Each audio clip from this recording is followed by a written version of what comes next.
BuzzPOP hari ini kita bakal membincangkan tentang siri animasi My Hero Academia Season 5 episod 8. Para panelis kita malam ini terdiri daripada saya, Nick Nazrul Iskandar daripada BuzzPOP TV, kaki anime kita Shazli American, what's up bro? Hello, what's up? Alright, serta kaki manga kita Andri Alwi, what's up bro? Tabik, how are you? Alright, okay, selamat Hari Raya. Selamat Raya. Okay, dengan itu kita bakal mulakan segmen kita malam ini dengan reaksi satu ayat.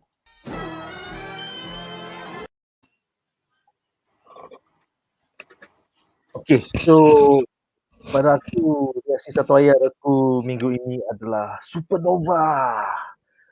Kita lihat bahawa battle number 3 di antara kelas 1A versus 1B berakhir with a tie, which is quite surprising, featuring epic sacrifices daripada kedua-dua pihak. Personally, aku quite surprised dengan result ini and wasn't ever expecting it.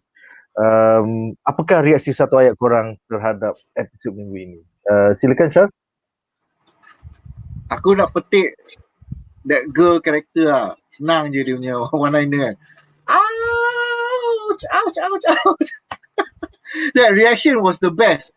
And as we watch further on dalam episod ni kan, means like, alamak, it was a prediction of the entire episode actually. Dia punya one-liner ouch tu kan, it's like, the rest of episode made me go like, ouch, ouch, ooh. So, yeah, it was actually a very good one-liner for me lah. Akhirnya kita nampak Todoroki, using his flames. Andri, reaksi satu ayat, silakan. I'm going to say the best way to explain this episode is actually mud slinging actually. Mud slinging. Because you see the previous battle, right? Battle number 1 is battle of technique. Yes. Number 2, battle of strategy and intellect. And this is basically the battle where they mud sling. They started off strong, then after at the end, right, they all macam fight macam until the tank is empty. Macam it's like watching a boxing match, and then the boxers jatuh dekat apa mud, and then they start to mud wrestling each other, and then everything slows down. It's like a MMA fight. It Yeah, goes all the way down to the ground.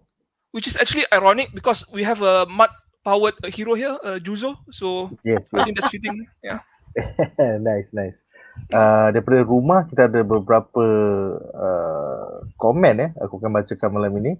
Daripada pertama daripada Adib Eddie, kita punya fanboy yang berumur 13, dia mengatakan first. Kemudian dengan akaun Eddie Comic dia kata, "Hi, saya Eddie Comic. Hi Adib." Hello. Dia menambah, macam mana All Might boleh jadi kecil lepas tu gagah balik? I think that's part of his kuasa kan? Yep. It's dia macam Shazam lah kan? Macam kalau korang tengok cerita Shazam, how budak remaja tu boleh jadi Shazam. Tapi is that the same untuk semua users of One for All? Like, does Nana do that same? Because Deku doesn't do that. Is it uniquely All Might thing? Tak, All Might ada muscle form. That one is unique to him. Cuma I'm not sure dari segi anime whether sebab after he lose dia punya power tu, he still can become muscle form once in a while, lepas tu dia muntah darah. So aku rasa mungkin is his natural ability. Nak kata quirk pun tak boleh nak kata quirk jugalah sebab it was not clearly defined. Dia quirkless atau quirk. Mungkin yang ni Mofas boleh correct kita lah. Sebab dia pun pembaca manga kan. Andri, your thoughts about All Might being the only One for All user yang ada body switching? Okay, I think the punya quirk trait kan is actually unique to him when it comes to All for One. I cannot actually tell All Might punya quirk situation without spoiling. But every one of these One for All users, when they get into power from the previous user, it's not always the same. You see from the previous heroes, right? They all look differently. They punya build different. Some look slim. Nana looks like macam super Amazon, and All Might looks like macam Brock Lesnar on extra steroids. So Correct. yeah. So and then we see Deku, right? dia macam chibi form of I don't know, dia budak with heightened powers. So basically once you got that quirk for one for all, you receive some certain unique traits that's unique to you, even though you got a combination of powers from previous users. So I hope you can understand what I'm trying to actually explain lah. It makes sense lah, sebab kalau kita tengok the movie Bakugo pun dia punya api jadi melampau kan, really insane punya levels. So most likely one for all ni mungkin ada two parts. Satu is like they transfer some of the previous user punya abilities and it somehow creates your own, sebab kan each of us kita punya genetic punya makeup berbeza kan. So mungkin bila it pass from person to person, dia akan ada different effect lah on the user. Yes. That's pretty cool. And I look forward to learn more. Pasal cara Ari jawab tu macam ada banyak spoiler. So itulah aku pun nak. Okay, komen terakhir untuk segmen ini adalah daripada Adib. Betul ke Todoroki sebenarnya rambut hitam tapi dia colour rambut dia dekat kedai runcit? Tak dek. Itu kena tanya Todoroki lah. Kita tak ada info ni. Tapi kalau ikut, kalau flashback dia, rambut dia memang colour macam tu dah dari kecil. Yeah. Yes, memang antara adik-beradik dia lah yang diberanakkan macam tu. Okay, dengan itu kita akan ke segmen kita yang seterusnya.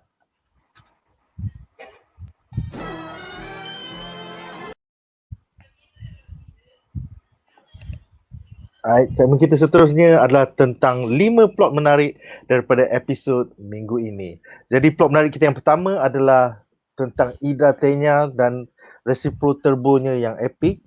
So kita nampak yang berkat kuasa Recipro turbo, Iida berjaya melepaskan diri dari perangkap Madman / Honenuki serta bergerak amat pantas sehinggakan Honenuki terpaksa melarikan diri untuk menolong Tetsu mengalahkan Todoroki. Kelajuan Iida yang tanpa tandingan berjaya menyelamatkan Ojiro dari serangan Gyrate Senkaibara yang akhirnya dipenjarakan, kelas A1, kelas B0. Namun Iida yang masih belum berjaya mengawal kuasa Recipro turbonya sepenuhnya tidak berjaya knock out Honenuki. Honenuki hanya macam kena sikit je and then dia cakap, oi nasib baik dia bukan full power, kalau tidak aku dah pingsan. Keputusan Iida untuk melarikan Todoroki ke safety tidak berjaya ya, apabila usaha Honenuki yang melembutkan water tower dan assist daripada Tetsu yang menghancurkannya berjaya memerangkapkan Iida dalam macam cement mud in a sense.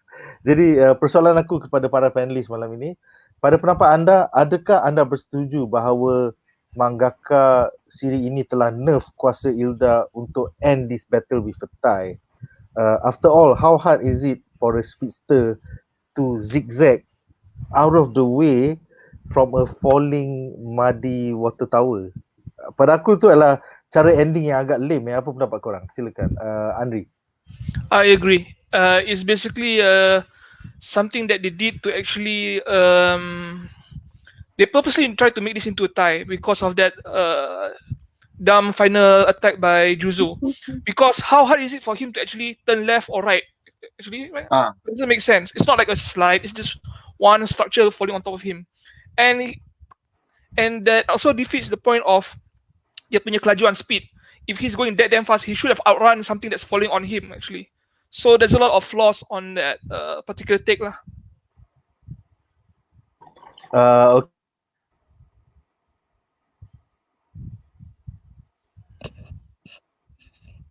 Ni you termute your mic tadi. Ya, okay. Silakan. Aku pun setuju, actually he memang ada a bit of nerve lah, because kalau you think about it, a speedster should not run out of speed macam tu. Kalau katakan dia nak show that he running out of time, mungkin dia boleh cakap kan, this is my last few seconds left of my power. Then at least kita boleh cakap, oh okay lah, so kebetulan ya. Cuma yang aku rasa Iida ni dia ada a different problem tau, dia ada psychological problem. Sebab kalau you ingat, dia banyak kali flashback tu dia punya brother punya actions. the original Ingenium, and then dia selalu akan teringat dia punya battle dengan Stain tau, where he completely totally almost disqualify himself as a hero sebab dia punya actions, that was actually dia punya biggest character development masa dia lawan dengan Stain, because that was when he realised he was becoming a super powered person, bukan a super powered hero. So that's why from there all his trauma daripada event tu completely change dia punya direction lah. So from there, that's why aku rasa dia terajang apa Honenuki. Apa nama man tu? Honenuki. Juzo Honenuki. So that's why dia tak full impact tau, sebab dia takut kalau dia penang betul-betul kuat, mau pingsan bukan saja pingsan, you might have permanent brain damage. Sebab dia tak boleh nak control lagi power dia. Kalau dia villain, memang dah melayang dah. If he was really a villain lah, memang dah melayang dah. Cuma itulah. But to be fair, aku rasa kita tak take into account the time yang dia bawa yang mamat spinning tu kan. Tu dia punya mamat jarit tu ya. Kaibara. Mamat jarit tu. So how much time was taken from that? I mean I understand kalau kau nak tambah dia cakap skrip, alamak aku punya 10 minit nak up. I think that would be cool. Kan, tapi at the same time lah. Ini macam masalah semua hero Hollywood tau. Bila benda tu nak jatuh, apa sebab kau lari straight. Dalam Game of Thrones pun sama, dalam Aliens Covenant pun sama. Macam Charlize Theron macam bodoh pasal dia lari straight bro. Pasal dia lari straight. It's macam kalau ada another way lah, they can make it feasible. Mungkin the ground itself pun jadi mud sekali, so dia pun terkejut. Lepas tu dia terus sing lah. Tapi you see ada scene sebelum-sebelum ni set a precedent. The moment dia buat Recipro turbo, he is laju enough to lari on ice and on mud. Even muddy ice. Yeah, he should outrun that thing actually. Itulah. So it does feel macam like they're forcing a draw lah. Yeah, they're forcing. Yes, because walaupun kau slow tak seturbo Recipro turbo, kau still boleh pergi left or right. Kan? Tak semestinya lari straight. Kita boleh nampak kot dia ada banyak ruang tu kat sebelah kiri kanan tu. Aku tak boleh terima.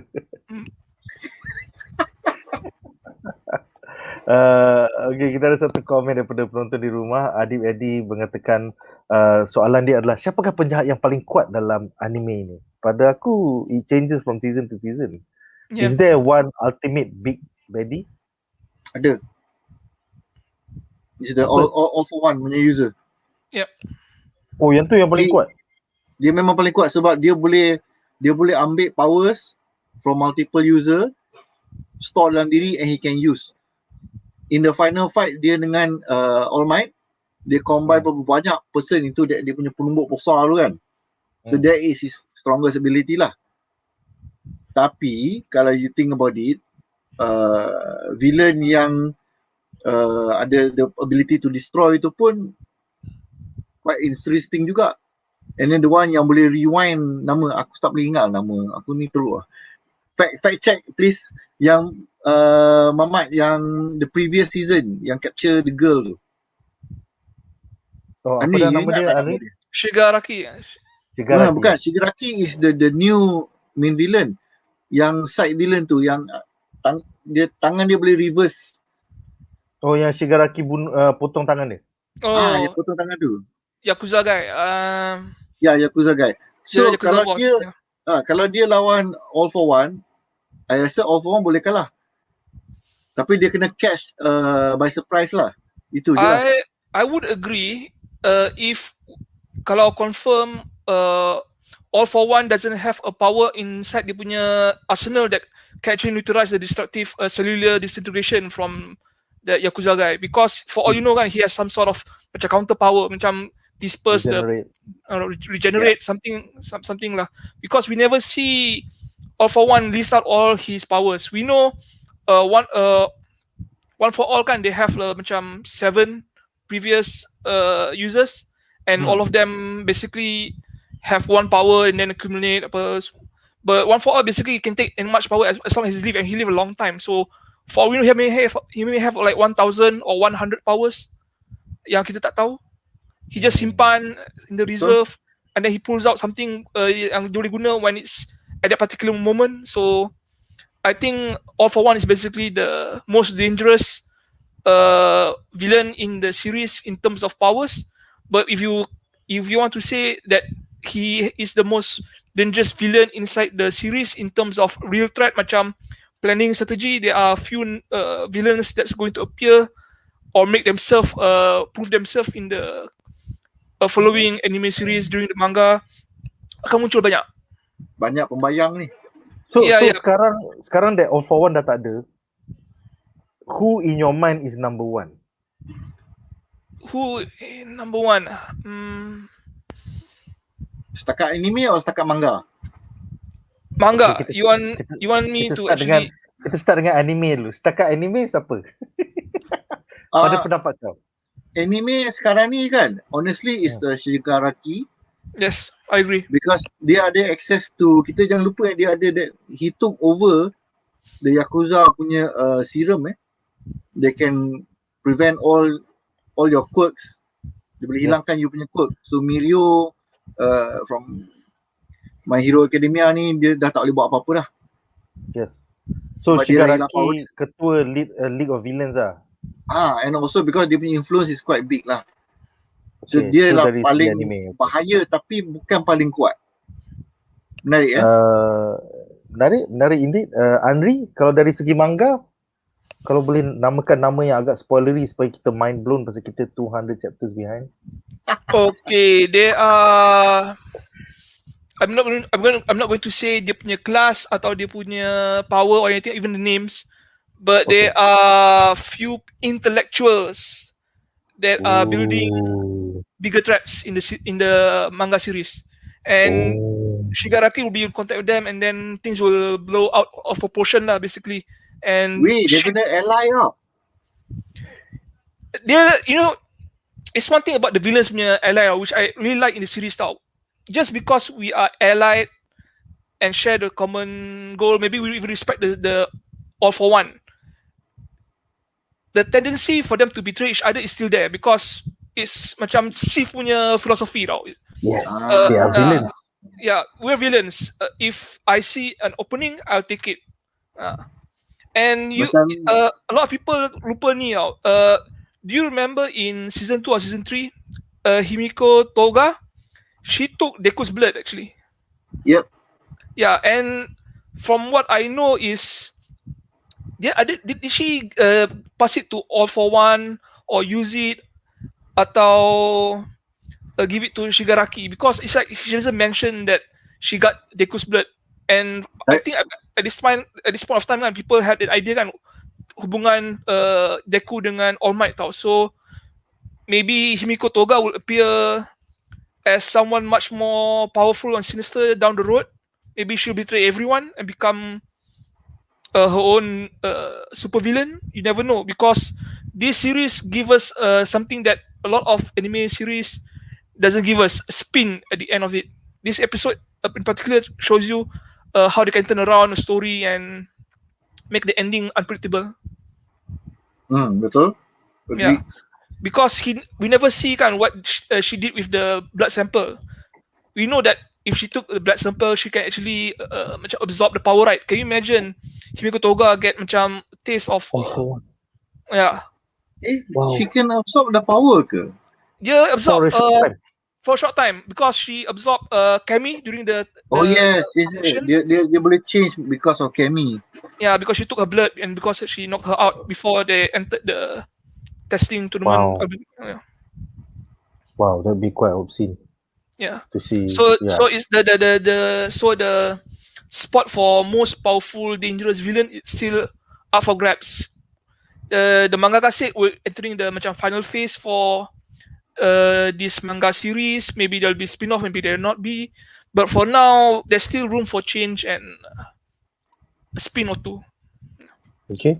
I look forward to that. 200 chapter atau 5 tahun daripada sekarang. Menarik. Betul. Okey, komen seterusnya adalah daripada kartunis Malaysia kita ya, Encik Azhar Abdullah, yang melukis Liga Pendekar Raya. Dia kata, alamak, kena follow dari awal My Hero Academia ni. Yes, Tuan, basically season 1 tak ada dekat Netflix, tapi the other 4 seasons kau boleh layan dekat Netflix. So, kau hanya kena gali untuk season 1 My Hero Academia, but besides that semua ada dekat Netflix. Seterusnya dia menambah, My Hero Academia ni anime pasal apa ya? Macam One Punch Man ke, Dragon Ball ke? Syaz, kalau kau nak intro kan ataupun bagi rumusan pendek kepada kartunis kita yang tak layan ni ya. Kita boleh imagine a world where a lot of orang ni dah ada superpower. Sekejap, ada lipas sekejap. Sorry, ada lipas tadi. So a lot of people dalam dunia My Hero Academia ni dah ada superpower. But dia bukannya superpower macam semua level Superman. Dia ada more kepada, dia lebih kepada mutation lah. I rasa macam closer kepada cerita X-Men. Nice. Tapi X-Men kan semua macam semua power gila. But this one is like setengah orang tu ada mutation, mungkin ada tanduk je. Setengah orang tu pula kulit dia warna biru. So not all of the mutation adalah berguna. Cuma the story fokus dekat, of course, the villains yang ada power dengan the hero punya sistem lah. Where dia orang ada formal school teaching and everything. And then from there you can graduate and you can become a professional hero. Yang ada agency sendiri dan juga ada interns ya. So that's what's interesting pasal dunia ni. Pasal it formalizes dunia adiwira. Jadi macam kerja. Yes. Yeah, but in terms of genre, My Hero Academia is a shonen macam Dragon Ball and One Punch Man. So memang tak lari lah from that vibe lah. Oh, aku ingatkan shoujo sebab tu aku tengok dah 5 shoujo season. Lain. Tak ada shoujo pun dah 5 season. Okay, dengan itu berakhirlah komen-komen untuk segmen ini dan kita akan ke segmen kita yang seterusnya.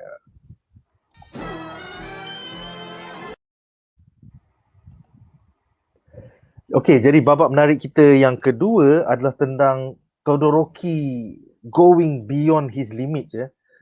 Selepas dibantai Tetsu berkali-kali ketika dia melepaskan ice attack-nya, Todoroki menukar strategi kepada fire attack-nya pula. Namun, Tetsu berjaya menahan kepanasan attack Todoroki, menonjolkan evolusi terbarunya bertapa di dalam api sebagai persediaan untuk battle ini. Aku masa tengok scene tu macam what the fuck man. Kau duduk dalam furnace pasal kau tahu kau nak lawan Todoroki. I'm like, okay. Todoroki kemudian teringat pengajaran ayahnya ketika kecil untuk go beyond limit dan harness his untapped power within. Apabila Todoroki went supernova, Tetsu mula kesakitan dan nyaris kalah sekiranya Honenuki tidak datang mencelah last minute. Namun kuasa supernova Todoroki memakan dirinya dan dia KO daripada kepanasan tersendiri serta dia kena hit dengan tiang yang you know, pasal Madman dah melembutkan kat area tu kan. So soalan aku kepada para panelis, pada pendapat anda, patutkah Todoroki secure the win dengan mengalahkan Pony Tsunotori dulu sebelum berdepan dengan Tetsu? Adakah the lack of foresight Todoroki membawa kepada keputusan seri untuk battle number 3 ini? Kita mulakan dengan Andri, silakan.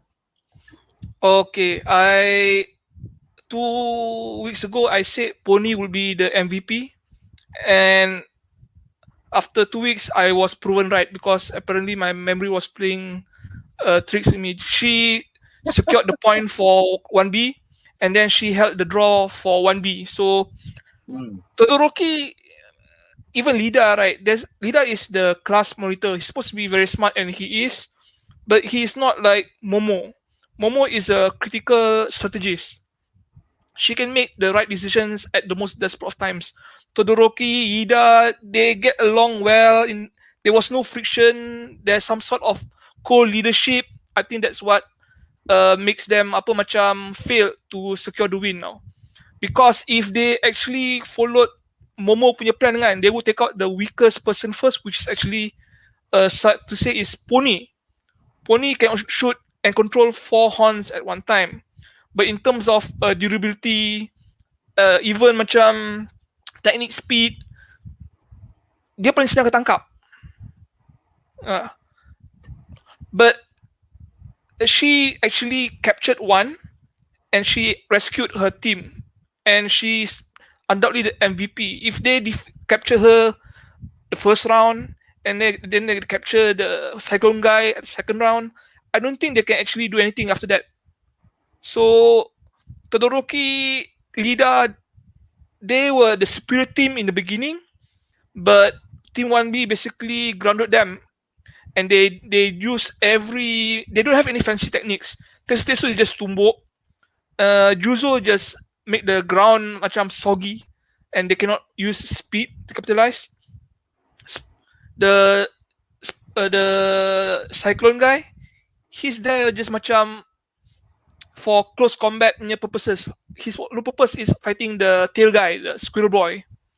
And Puripuni is basically there just to shoot horns at the guy with many limbs. And if they taken out her first, they wouldn't have someone to get the point. They don't have someone to actually rescue them last minute. So if you want to blame anyone, just blame Class 1A lah. They failed to use the most basic team strategy. Take out the weakest person in the opposite team. So that's my take lah. Kira rugi juga Todoroki tak flame on terus, bagi terbakar sikit ke poni. Yeah, Yeah. We had it stopped last week. Even if you use the flame first, right? Yes. They would see the attack coming.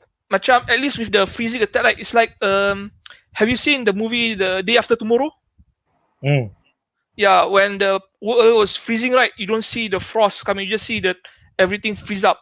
I think that's what Todoroki power is like that. You cannot actually escape or see that frost coming. You can see the effect, but they did the right thing first. They froze the class 1B first with the freeze ice attack.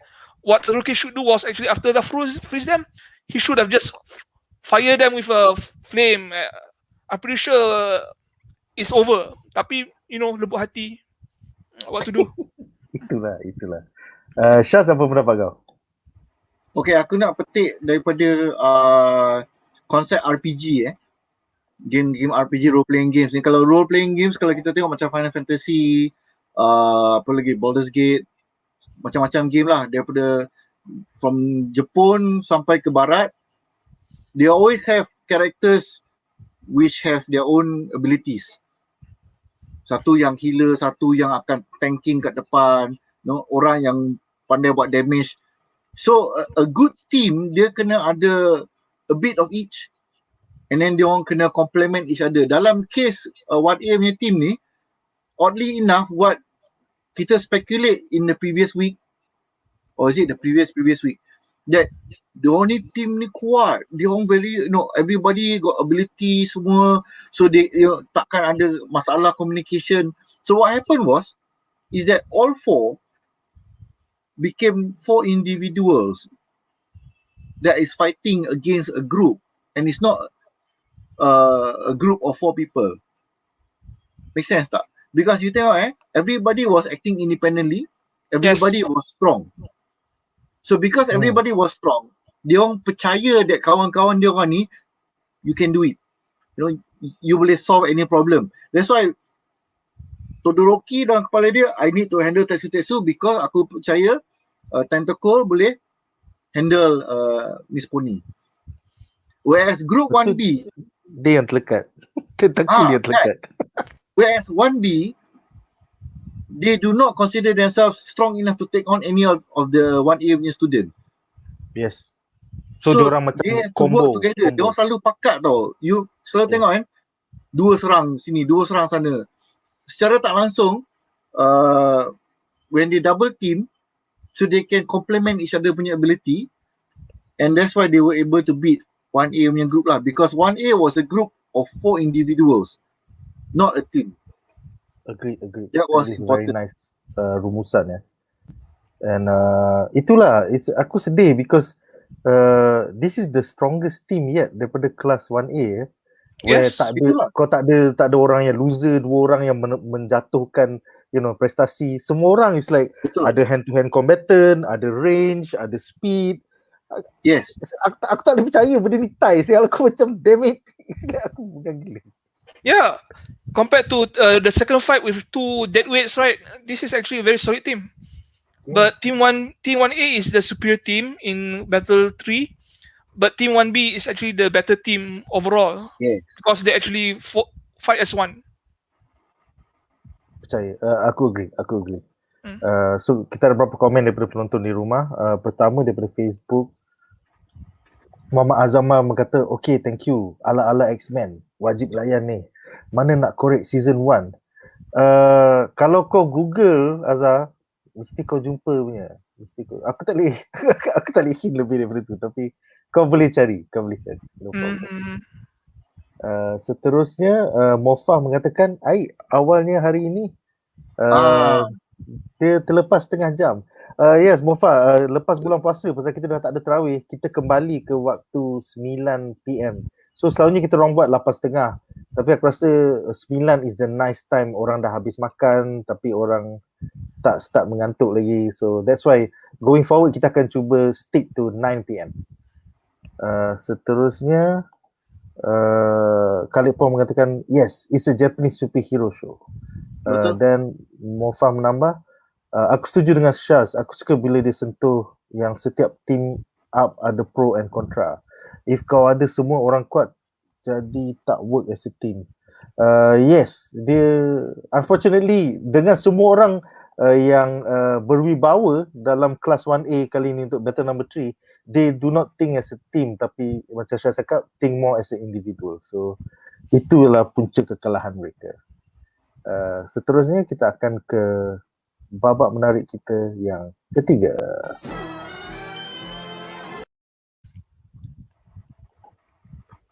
Okay, so babak menarik kita yang ketiga adalah tentang Juzo Honenuki, which pada pendapat aku adalah MVP ya. Kerana foresightnya berjaya membuatkan dia cut his losses ketika melawan Iida dan fokus in saving his teammates. Kita nampak Honenuki berjaya menghentikan Ojiro dan Shoji daripada mengalahkan Pony. Kemudian dia punya last ditch effort dengan assist by Tetsu berjaya menghentikan Recipro Turbo Iida yang cuba melarikan Todoroki to safety. So soalan aku kepada para panelis, apakah pendapat anda tentang strategi Honenuki di dalam battle number 3 yang agak instrumental kepada keputusan seri ini? Patutkah Honenuki berdepan dengan Iida untuk mengalahkannya seperti yang dikatakannya sebelum pingsan keletihan? Apa pendapat kau, Syah? Silakan. Actually, the only part yang aku rasa Honenuki did not expect was how fast Iida punya speed is. Other than that, aku rasa as a team player, he was perfect lah. Cara dia handle dengan Tetsu pun bagus. Sebab dia tengok Tetsu ni dah tak nak dengar cakap. So, kalau dah tak nak dengar cakap, might as well kita take advantage. Uni dengan Mamat Jari tu pun kita on standby dulu lah, sebab dia pun macam kendo juga. Dia assume that 1A punya students akan improve over time. So they need to see juga apa benda improvement dia orang. So when he managed to outrun all bila Iida managed to pecah diri daripada dia punya matnya tu, and he can run so fast, that was the part yang he kena regroup balik. Other than that, everything was quite good lah. But at that point of time, I rasa that's when he realised kalau Iida ni maximum potential, memang nahas lah.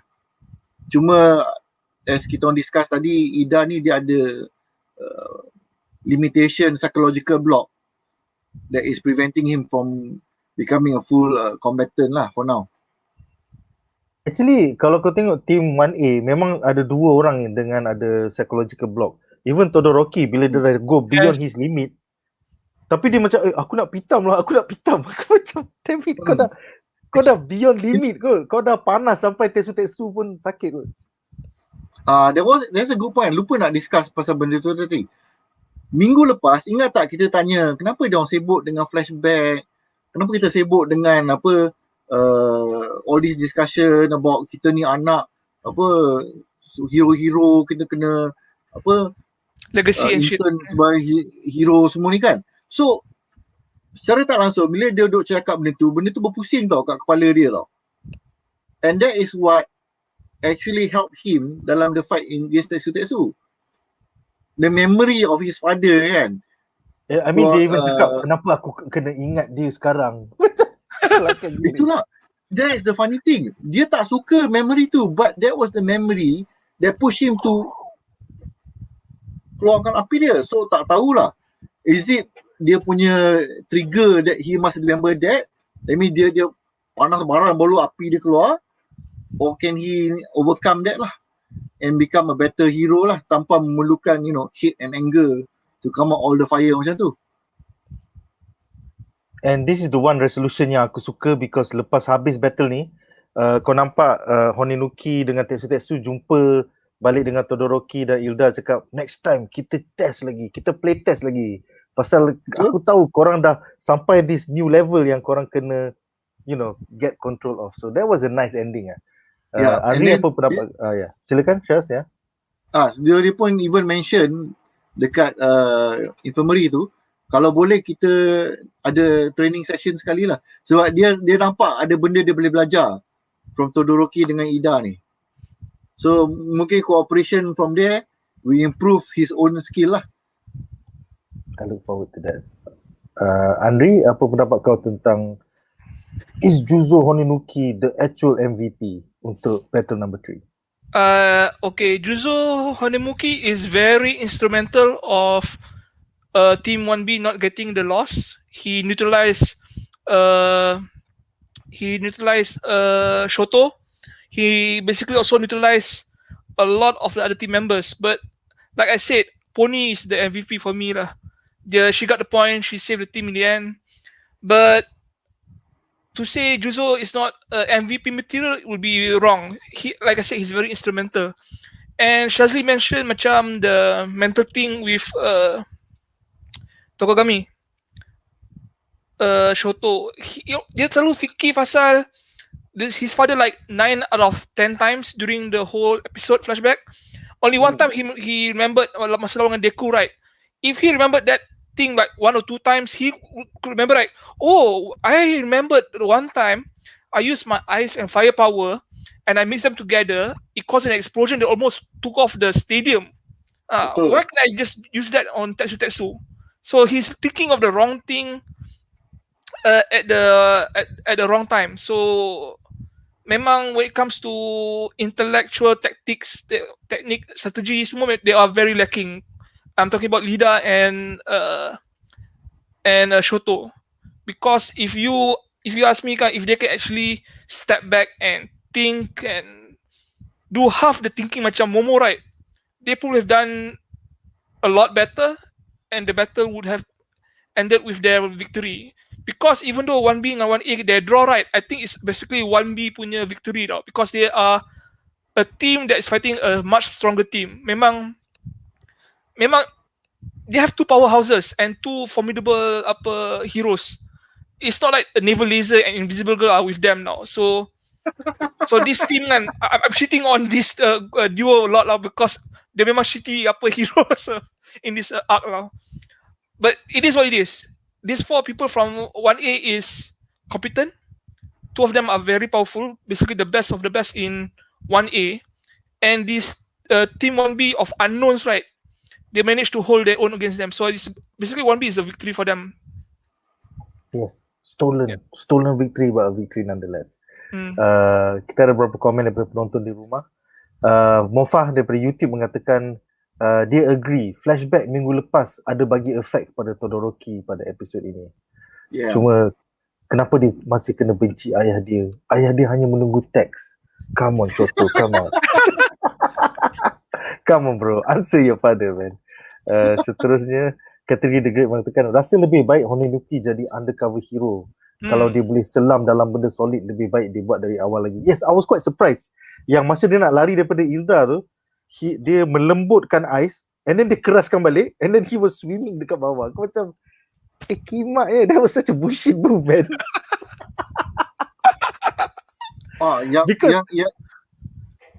Ya, silakan. Ya, yang ni is a interesting question sebab I never consider it that way lah. That he can swim dalam benda solid from the beginning. Cuma aku rasa mungkin dia boleh swim dalam benda yang dia lembutkan saja tau. This one kena Andi, did they mention this further dalam manga? They didn't mention much because Juzo is supposed to have his moment on this particular arc. He doesn't appear much afterwards or even before. You just see glimpses of him. Sedih. For so far. Yalah, so far kan. So teori aku is as he is swimming, dia punya AOE tu buatkan benda kat depan tu jadi lembut juga. I assume that way because the power comes from him. So mungkin make sense jugalah. So bila dia dah kat bawah tanah, yes, and then dia dah swimming away. So dia macam dia pegang, dia tolak ke hadapan macam jadi lembut babi. Aku nak swim ni. Jadi lembut. It's so funny lah. It is funny, man. It's like pasal Iida tak boleh tembus ais tu, dia macam kimak dah jadi keras balik. Itulah kan. Next daripada Iqbal Lee, untuk the whole match memang MVP, tapi untuk fight dia banyak spoil best moment. Baru nak tengok Fire Fist Todoroki, spoil betul lah Honenuki ni. That's the job, man. He is a team player through and through. By deciding to leave Iida one-on-one tu, dia selamatkan Senkaibara, dia selamatkan Tetsu, and like he gave the final blow sebelum Pony came in to like save the day. Dia macam kalau dalam football kan, dia macam midfielder tau. Kalau perlu serang dia serang, kalau dia perlu pass dia pass, kena defend dia lari balik. Last dia sendiri score dengan header dengan Tetsu kan. So dia memang versatile kat situ lah. Yes, walaupun dia macam he's not really a team leader dalam situasi battle number 3 ni. Dia lebih macam tactical leader. Macam Tetsu tak nak dengar cakap, okay kita just stand back, kita tengok apa terjadi. Yes. Tetsu nak sangat score goal, biar dia depan. Biar. kita support dari belakang. Itulah kan. Memang perfect. Yeah, Tetsu is like macam the Bakugo of Team 1B in that particular match tau. Even Bakugo tengok dia kan, good strategy, I approve. Kan? Aduh, Bakugo. Tapi kan, before we move to the next segment ni I think we should appreciate that Tetsu dia faham diri dia tau. Dia faham diri bodoh. So aku dah bodoh. So aku kuatkan apa yang aku buat lah, which is endurance lah. Ability untuk tahan kan. Which is why dia cakap, if I'm going to go all the way, masa aku go higher, which is jadilah senario dia duduk dalam api tu. Betul. Kalau nak ikut jalan raya pun tak boleh buat tau. Kita tak ada anime evidence yang dia boleh duduk dalam api lagi. Yes. Tetsu seorang je lah. Sebab dia pun metal base kan. But it's quite interesting lah kita tengok. Dia orang dia bodoh pun dia boleh faham tau. Aku dah bodoh, aku jangan guna kepala, aku jadi lembu je lah. So dia jadilah lembu tank yang terkuat. Yes man. And dalam grup dia memang ada lembu juga ya. Which kita akan komen sekarang. Mofa mengatakan Pony nampak comel je, tapi bila dia guna tanduk tu untuk cucuk ekor, seram gak lah. Yes. Sebenarnya sebelum kita start live kita hari ni, tadi Henry ada teori bahawa Pony ni sebenarnya lembu ya. Henry, if you can share with the rest of the people on the live stream, silakan. Nama dia Pony, which supposed to be kuda, tapi dia ada kuasa tanduk, which is actually lembu. So it's like ironic lah. Both of them are farm animals lah.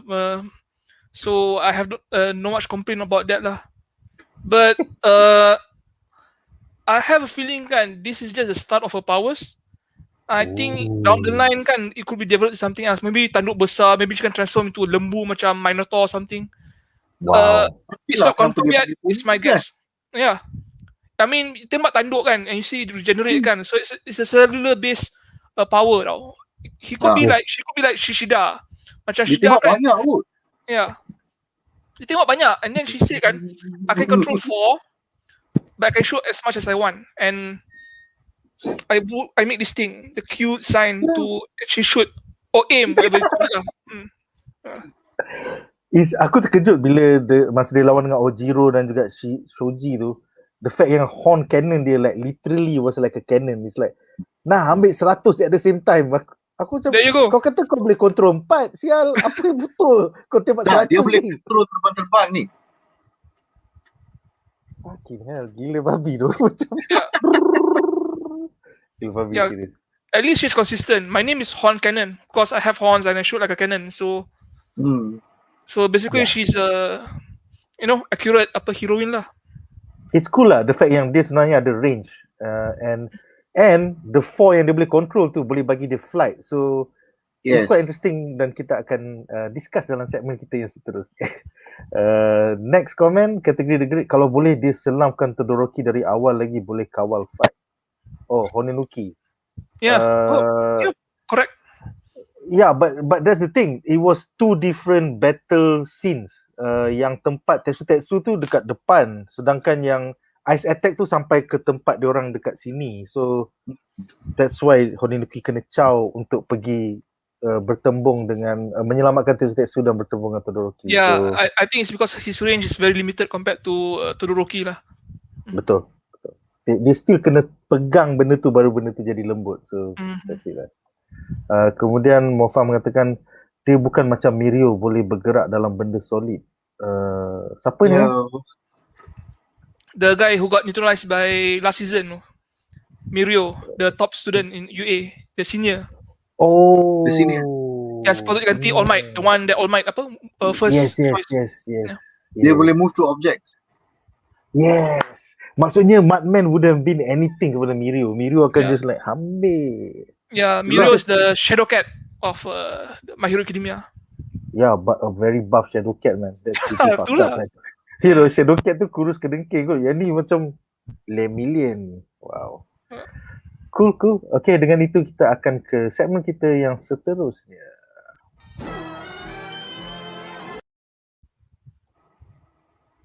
Segmen kita yang seterusnya adalah tentang Pony Tsunotori. Dan kau nampak juga dalam gambar overlay ni, dia ada dia punya signature. Aku tak tahu ni kawaii ke ataupun memang dia kena gunakan untuk power dia. I think it's kawaii. She's also showing some boobage here. So it's... Lepas tu dia ada spesifik tau. Dia punya ni kena bengkok tau. Macam ni lah. Itulah. Yang tak boleh belah tu, bila kau dengar dia punya suara, nampak sangat macam orang kulit putih cuba bercakap Japanese. Yes. Ataupun macam orang KL cuba cakap Kelantanis, pasal dia punya logat tu memang off. Very off. I think that's the running joke. Dia memang on purpose. Dia memang buat on purpose. So kita nampak yang poni yang cilik menonjolkan walaupun dia kecil macam cili padi, namun kelas 1A tidak patut look down on her kerana horn cannonnya amat berkesan sekali. Keputusan poni untuk menerbangkan dirinya, Honenuki dan Tetsu bersama cannon hornnya berjaya menyebabkan time out dan eventual tie. So soalan aku kepada para panelis, namun berdasarkan cara kuasanya digunakan untuk memenjarakan Ojiro earlier in the episode, patutkah dia cuba cara yang sama untuk memenjarakan Shoji dengan cara yang sama selepas menyorok pada high vantage point? Because nampak macam dia orang terbang, but next to them tu macam ada bangunan je, macam she can put everybody there and then just guna 4 horn and then tangkap Shoji and then send him to jail, man. Do you feel that she could have gotten a win instead of a tie? Kita mulakan dengan Andri. Silakan Andri. Yeah, I think Pony could get the win. I think she can capture 3 out of the 4 team members in team 1A. Shoji maybe tak boleh tangkap because he has so many limbs. Tapi just imagine kan, if her 4 horns cucuk lengan, tangan dan kaki lidah Shoto and budak tupai tu, or fox, whatever we call it, and then heret them to the jail. What can they do? Kena cucuk, I'm fucked. And then angkut masuk ke sangka. I mean, diorang dah pengsan. Literally, diorang dah pengsan, right? You could have just cucuk diorang, hantar diorang, and then it would be 3 versus 1 dalam jail. They would have won. Yeah, but she did the right thing when she pull out her teammates, because she knows she cannot utilize Shoji because Shoji has lots of limbs. Dia tu memang dia punya the counter power for her power. So she's decided to, okay, I cannot beat Shoji, I'll just pick up my team and deny them the points. Because if she was actually stronger, she would have picked up one of the either she'll pick up Iida Todoroki, but Shoji was actually there to defend. So it was a what you call that? It was a macam standoff. So they cannot do anything. But if in the beginning kan, instead of Tetsu lawan macam Todoroki, and she attacked from a vantage point, and she managed to connect the attack, tak kisah like Iida atau Todoroki, I think she could have just neutralized them, provided that dia punya tanduk kena all the macam limbs, kedua kaki, kedua tangan, and then angkut. Macam it's like you tangkap raba-raba and then you pin the wings on top macam papan, and then campak into the room. So it's like a wasted opportunity, because every one of these people who fought in this battle, they have this idea that, okay, Tetsu, I must fight the strongest one. Todoroki, I'm okay, and then Juzo, okay, I need to neutralize Iida, he's a speedster, macam tu. And then Pony was like, I have no idea who to fight. I'll fight the guy with the macam sotong. Which is a perfect foil for her anyway. Yeah. And since my teammate yang sebelah ni yang tumbukan gerudi ni can do kung fu, and that tupai boy can do kung fu, let them fight. So basically they were thinking like one-on-one. If she thought like, okay, all of you shut up, you just distract them, aku cucuk belakang, backstab one of the heroes. Maybe you can get one guy off, and then we do the same strategy again, get another guy, and then we can just defend, get 2-0 or 2-1 at the end of the match. So Team 1B wasted a lot of potential because they think of this one-on-one punya mentality lah.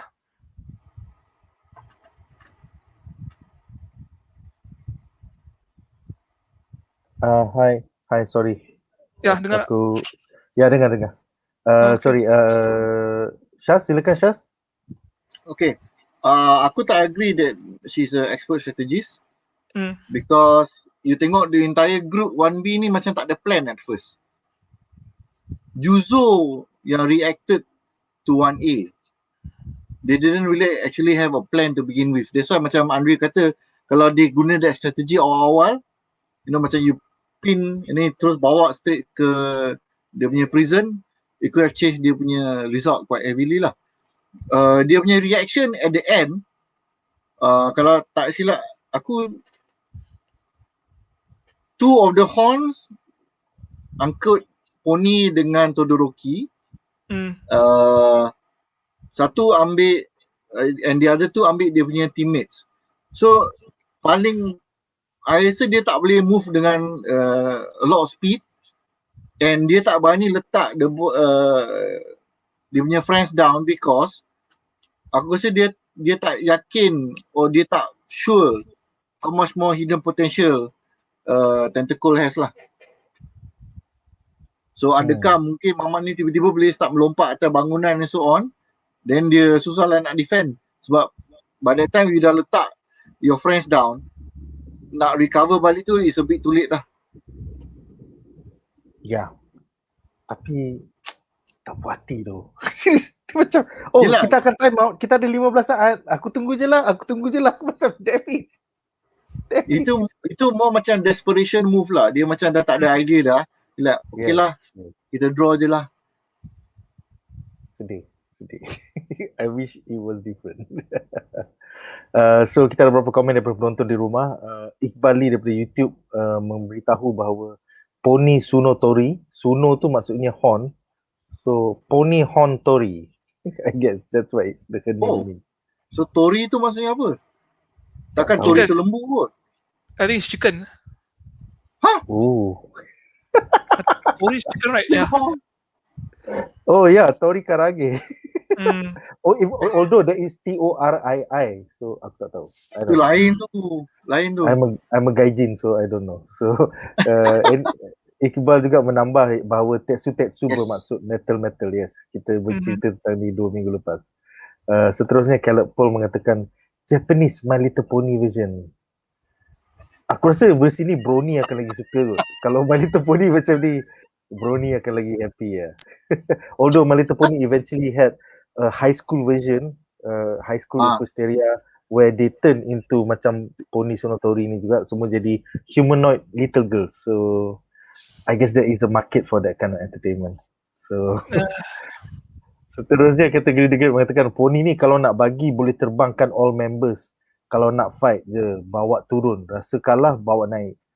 Eventually kot bila Pony jadi lagi kuat, kita akan tengok versi Pony airborne.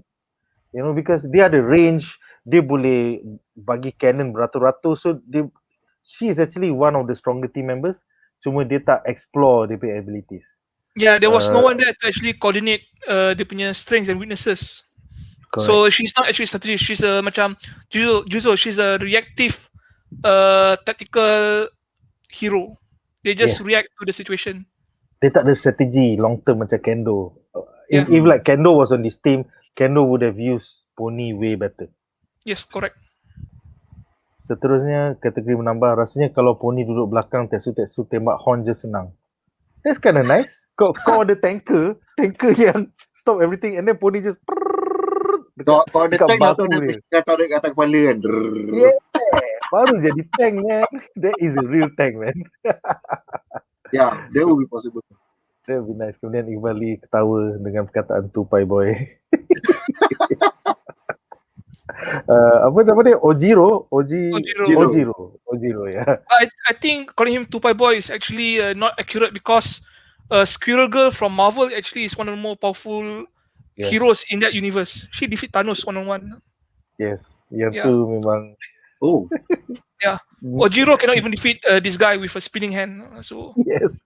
Ojiro macam nak setengah mati kot. Like, kalau aku block, aku akan sakit. Tapi kalau aku take it, aku akan sakit. Macam mana ni? Macam dia how about not getting hit at all? You have a tail. You can jump out of the way. Which eventually he did. Lepas Hilda dah selamatkan, dia tengah duduk terbalik. Aku macam, kenapa kau tak guna echo kau like awal-awal macam tu bro? Right. To like jump out of the way. Opponent dia serangan terlampau furious lah. Aduh, yes mungkin dia lah. Terus panik. Kategori mengatakan Pony je boleh terbang dalam fight. Kalau Hilda tak ikut family tradition, mungkin jadi roket sekarang. Wow. Roket. Mofa mengatakan betul tu, Iida kena usaha sikit latih dia punya exhaust dekat kaki supaya dia boleh pergi ke bulan. Tak pandai roket. Ini memang teori Brazil ni. Dan terakhir Ivali mengatakan sebab Pony tak nak tim dia kalah because of her. Sebab tu dia redor seri pun seri lah. Yes, kinda. Yeah. I Cuma agak lame lah. Yeah. Henry, it's the right call. What can she do? She cannot fight and defeat Shoji. So she did what the best thing she could do at the time, which is basically not lose. Yeah. Such a downer, man. Dengan itu berakhirlah segmen ini dan kita akan membincangkan tentang babak menarik kita yang kelima.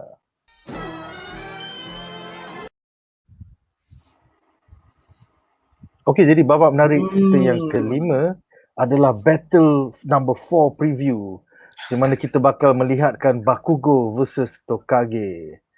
So, persoalan pertama aku kepada para panelis ialah apakah sebenarnya kuasa Tokage yang kita boleh expect minggu depan? Bagaimanakah Tokage akan mengalahkan Bakugo yang panas baran dan refuse untuk bekerjasama dengan 3 classmates 1A-nya yang lain? I mean, have we ever seen Setsuna Tokage ni sebelum ni dalam sports day ke, dalam apa-apa battle ke sebelum ni? Henry, silakan Henry. I don't think so. I don't think we've seen her power at the sports day festival. Maybe she got disqualified early Tak masuk.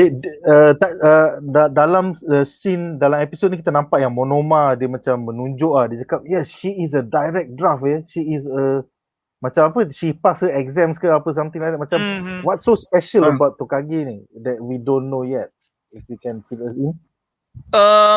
Okay, I'll give you a clue. One Piece. Yeah. Banyak tu bro. One Piece ada banyak kuasa bro. I know. If I'm not mistaken, her power is like one of the characters in One Piece. If I say anymore, you can just guess the power lah. So you will spot. Okay. Navy side ke pirate side? Navy side ke pirate side? Pirate side. Oh, budak getah. Apa pendapat kau? Silakan Syaz. We have zero information dari segi anime. Tapi dia kalau kau nampak baju dia nampak macam scaly macam ular. Yeah. Because dia ada dua baju, purple dengan green. I'm not sure that one apa significant dia, tapi just so that ada benda nak cakap kan, yang you mention Monoma dia highlight Tokage ni kan is a special student. A few of the students they on direct recommendation. Dia orang tak ada nak ambil the test and what not. Macam Todoroki, Momo dengan I forgot siapa, ada 3 orang direct recommendation dalam 1A. So in 1B this is one of them jugalah. So what does it mean by direct recommendation? Maksudnya diorang ni super powerful ke ataupun anak somebody ke ataupun they don't get to ambil test during the first season. Tak perlu go through the obstacle course, have to filter through lah. Entry exam dia macam like bypass je. So soalannya kenapa Tokage ni walaupun dapat special exemption ni tapi tak masuk 1A? Kenapa dia masuk 1B?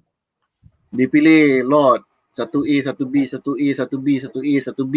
So bila time nama dia engkau masuk 1B. Lepas tu seorang lain masuk 1A. Because dia tak nak all the best student in one class. Ini macam tragedi Neville Longbottom yang sepatutnya become the chosen one. Tapi pasal Harry Potter yang kena pergi Horcrux, aku tak puas hati. Neville Longbottom is the secret hero of the Harry Potter universe. Cuma dia dah stolen. Dia punya destiny sudah di-stolen oleh Voldemort. Tapi that one aku boleh answer. Okay, silakan. There is a reason why Neville Longbottom could not become the chosen one, because he did not choose to be a hero. He was Harry a baby. Potter, it's up to Voldemort pergi bunuh mak siapa, man. It's as simple as that. Masa the sorting hat tu, masa dia orang pakai topi tu kan. Neville Longbottom was chosen to masuk Gryffindor. Harry Potter nak masuk Gryffindor because he believe he wants to be a hero in his heart. That was the key difference. Ini teori Argentina lah, bukan teori Brazil. Dia sempang sikit. And you know, because of apa yang J.K. Rowling buat ni 20 tahun lepas ataupun 21-22 tahun lepas, pelakon tu punya life pun dah lain tau. Daniel Radcliffe sekarang is a star compared dengan pelakon Neville Longbottom yang sekarang is a nobody. It's like, do you know, just by your words, you change the destiny of 4 people in this universe. Your 2 characters and also the 2 pelakon that melakonkan watak-watak tu. It's like, it's like mind-blowing shit, man. Benda-benda gila-gila lagi. Yes. Aku tak tangan. Aku tak tengok cerita tu bro. Looks so funny. Best gila babi bro, serious, yes. Shit, I can't remember what the name was, tapi tangan Daniel Radcliffe terlekat dengan pistol. That was like Akimbo? I think it's called yes, Akimbo. Guns Akimbo. That was super awesome, man. So kita ada beberapa komen daripada penonton di rumah. Mofah mengatakan akhirnya waifu yang ditunggu-tunggu. Wow. So, I mean, memang lawa lah dia punya portrayal lah, tapi tak tahulah ability dia macam mana. Aku rasa kita kena tunggu minggu depan lah. So kategori The Great juga menambah. Wow, Setsuna Tokage, come home boy. Apa cerita Iqbal Lee, kamus Japanese kita mengatakan Tokage itu adalah cicak ataupun gecko. Oh, ya ke? Nice. Dia kata spoil. Janganlah kata apa-apa kepada budak-budak ni. Ya, aku nampak benda tu cuma dia, kalau cicak atau lizard tu maksudnya dia ada ekor lah. Tapi aku tak nampak pula tu.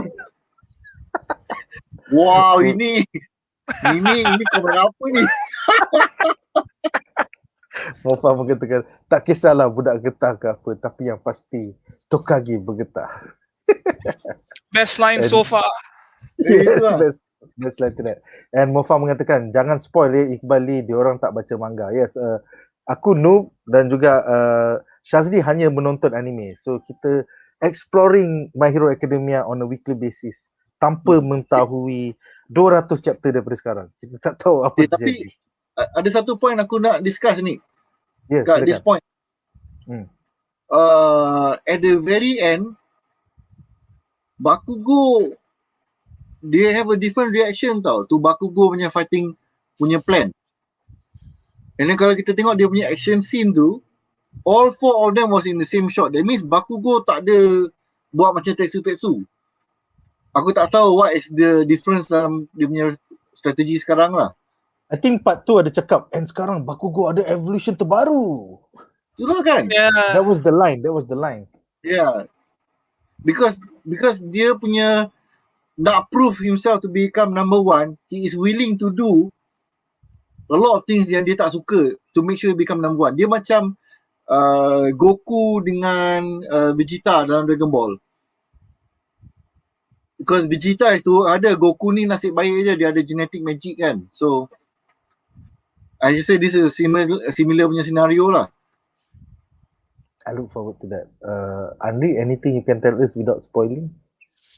Okay, as much as I do not like Bakugo's character, he is one of the most competent and intelligent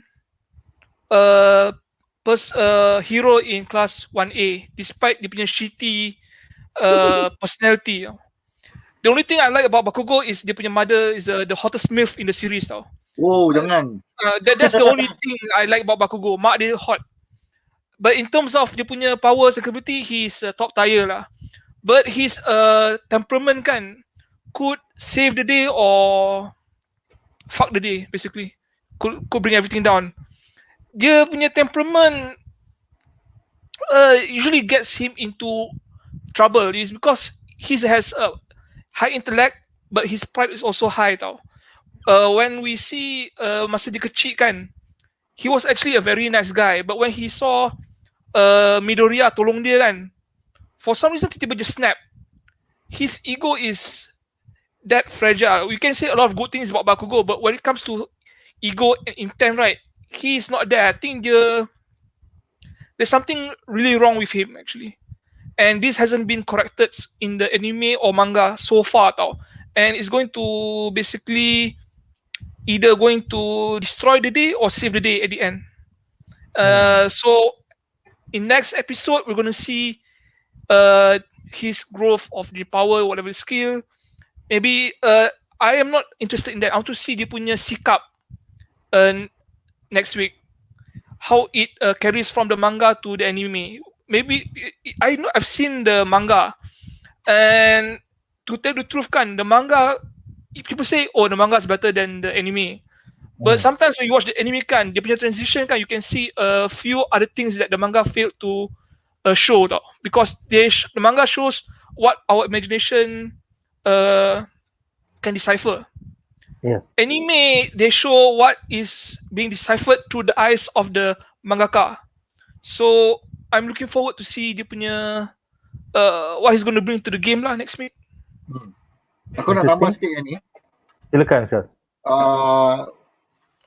The emotional fragility, dia punya how fragile he is memang was very obvious masa Bakugo one-on-one dengan Midoriya dekat tengah malam tu.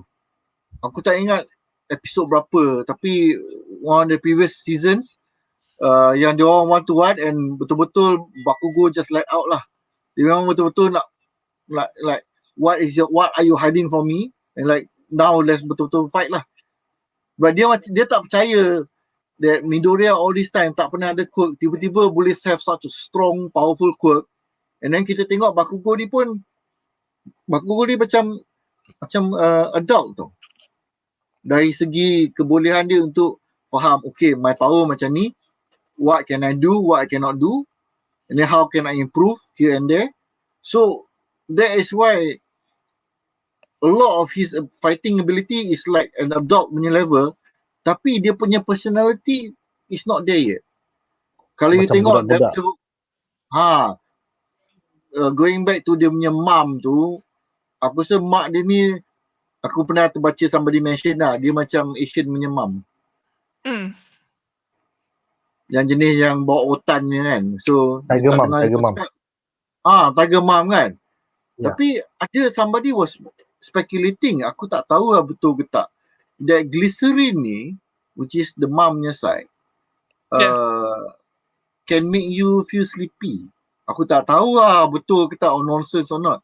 Because yang aku tahu glycerin kalau letak kat kulit nampak lawa, that's why she looks hot. That is something true lah. But kalau if it has other effect, menyebabkan Bakugo kena always be angry, kalau tidak dia jadi macam tak boleh function ke apa ke, itu tak tahulah. Itu spekulasi, itu teori Brazil lah tu. Okay.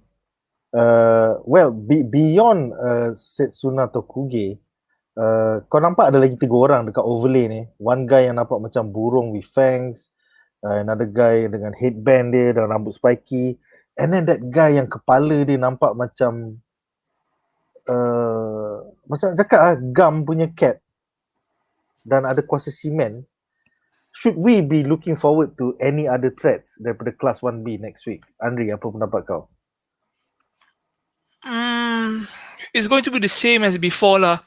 They're going to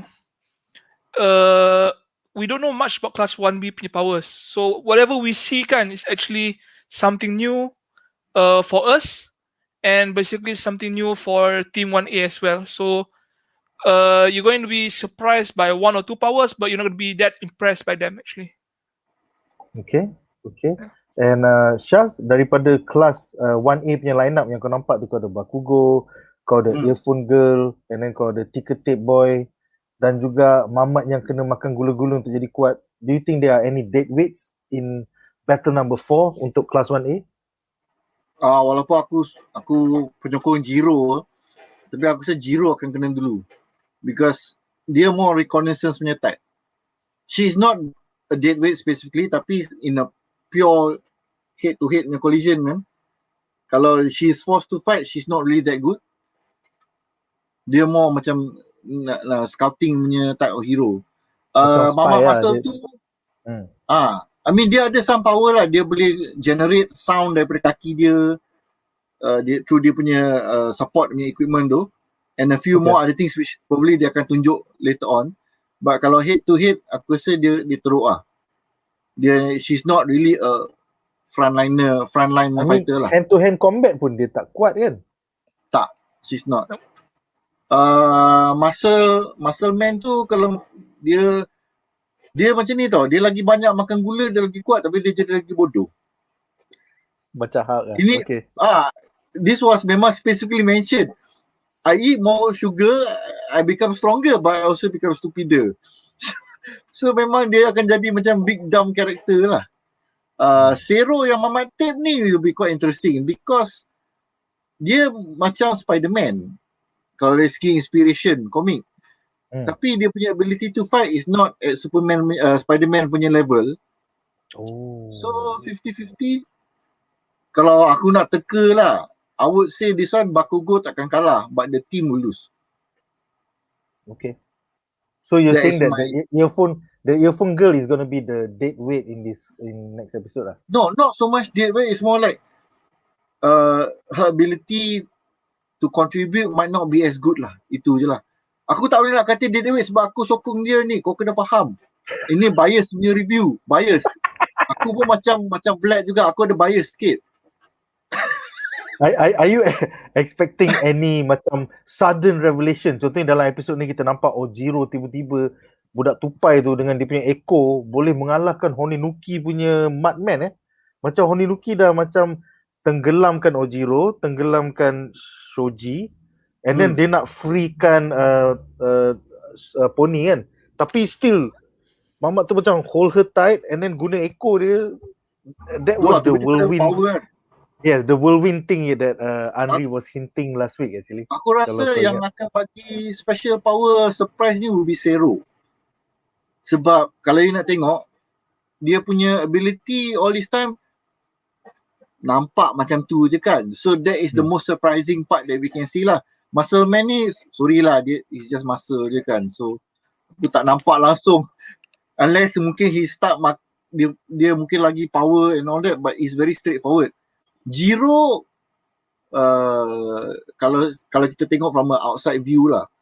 Kalau from inside view kita tak nampak kan, but from an outside view dia memang dah ada banyak character development. So macam dia kena bagi time to shine to other characters jugalah. Okay. Kita ada beberapa komen lagi daripada penonton di rumah ya.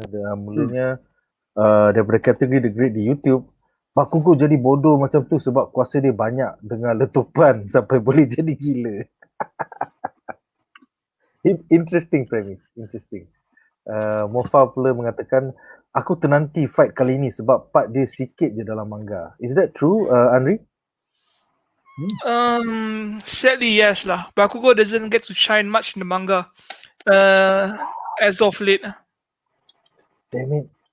Sedih to see that, and I hope it does not affect the battle next week. Seterusnya Iqbal Lee juga menambah, dia harap yang mereka akan elongatekan sikit match Bakugo dalam battle number 4 ini kerana dia takut yang dia hanya akan habis dalam satu episod saja. So far kita dah tengok 3 battle. Tiga battle was 2 parter. What do you think? What do you think, Andri? Sebagai pembaca manga. I think it could end in 1 episode. Because I think it could end in 1 episode. Either the fight will go very well or very bad. Because Bakugo is the element in play here. Bakugo is very extreme. Yeah, very extreme. Either we win big or lose big. I think that's the most expectations lah when we see this lineup lah. Aku rasa sebagai seorang monorail player, aku faham apa tu Bakugo. Yes. Kita menang cepat atau kita kalah cepat. Yang pentingnya cepat. Dah power dia pun eksplosif kan. Betul. Seterusnya Mofa kata ayah dia pun macam Asian punya ayah, geng takut bini. So inilah. Tapi kan you kena faham tau. Kenapa mak Bakugo boleh minat kat bapak dia? Kenapa, babe? Kenapa? Aku tak tahu. No, that's the thing. It was never shown dalam anime. How did they end up getting married? Padahal dia macam supermodel kot. Her quirk is glycerin, lawa, semua rambut lawa. So macam like, aku rasa ayah Bakugo connect besar kot untuk orang Jepun. Aku sign off dulu, bye. Okay, seterusnya kategori dikatakan ada 2 orang dah tunjuk kuasa dia sebelum ini, yang kuning dan yang pakai band hair. Apa ni? Kategori aku tak faham. What is this comment in relation to? I think it's team 1B. Okay. Maybe they showed the power, but I can't remember. Mungkin masa sports festival lah kot. Yeah, could be. Yeah. Most likely the cement guy dan juga yang pakai bandana tu. Kita dah pernah nampak kuasa dia dalam sports day. Yes. That cement guy lagi kalau nak go back and tengok ni. The cement guy tu memang menakutkan pasal kepala dia macam kepala uhu glue. Macam pelik gila. Tak manusia langsung.